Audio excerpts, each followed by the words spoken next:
మొన్న సీజన్ అంతా బాగా ఫ్లూ నడిచింది కదండి, వైరల్ ఫీవర్స్ బాగా నడిచాయి. సో ఫీవర్ రాగానే యాంటీబయాటిక్ స్టార్ట్ చేయాలా అని అంటే రాంగ్ అండి. Fever A type of fever అనే దాన్ని బట్టి ఉంటుంది. అది బ్యాక్టీరియల్ ఇన్ఫెక్షన్స్ అయితే డాక్టర్ దానికి చూసి యాంటీబయాటిక్ స్టార్ట్ చేస్తారు. అంతేగాని ఫీవర్ వచ్చిన డే 1లోనే యాంటీబయాటిక్ తీసుకోవటం అనేది కరెక్ట్ కాదు. చాలా వైరల్ ఫీవర్స్కి యాంటీబయాటిక్ అసలు రోలే ఉండదన్నమాట. Viral fevers mostly self subsiding ఉంటాయి. అంటే సెల్ఫ్ సబ్సైడింగ్ అంటే మన బాడీ ఇమ్యూనిటీనే వైరస్తో ఫైట్ చేసి ఆటోమేటిక్ రికవరీస్ ఉంటాయి. దానిలో యాంటీబయాటిక్ రోల్ లేదు.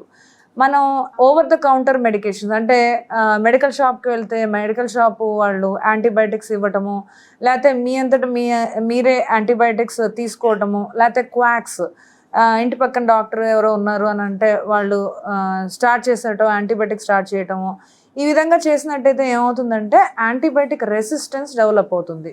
అంటే మీరు అనవసరంగా యాంటీబయాటిక్ వాడినట్టు అర్థం.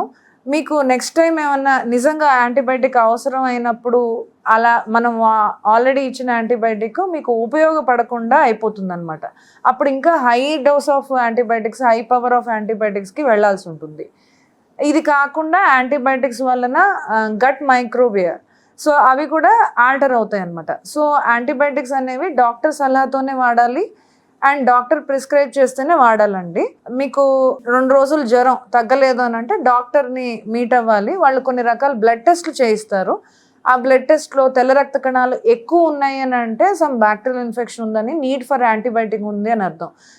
వైట్ బ్లడ్ సెల్స్ లో ఉన్నాయి అనుకోండి, అది వైరల్ ఇన్ఫెక్షనే, సెల్ఫ్ సబ్సైడ్ అయిపోయే ఇన్ఫెక్షనే. సో దానికి యాంటీబయాటిక్ రోల్ ఏం లేదు అని అర్థము. ఇండిస్క్రిమినేట్ యూజ్ ఆఫ్ యాంటీబయాటిక్ అంటే అన్నెసెసరీగా యాంటీబయాటిక్స్ వాడటం అనేది మంచిది కాదు. సో అది పేషెంట్కి మంచిది కాదు, మనకి సొసైటీకి కూడా. ఎందుకంటే యాంటీబయాటిక్ రెసిస్టెన్స్ డెవలప్ అయితే పవర్ఫుల్ యాంటీబయాటిక్స్ వరకు వెళ్లాల్సి ఉంటుంది అనమాట. So over the counter medications లాంటివి వాడటం మానేసి ఫస్ట్ మీకు ఏమైనా జ్వరాలు లాంటివి ఏమైనా ఉంటే డాక్టర్ అడ్వైస్ మీద మాత్రమే యాంటీబయాటిక్స్ వాడాలి. అండ్ డాక్టర్ని మాకు యాంటీబయాటిక్స్ ఖచ్చితంగా పెట్టాలి అనే ప్రెషర్ లాంటివి ఏమీ పెట్టకండి.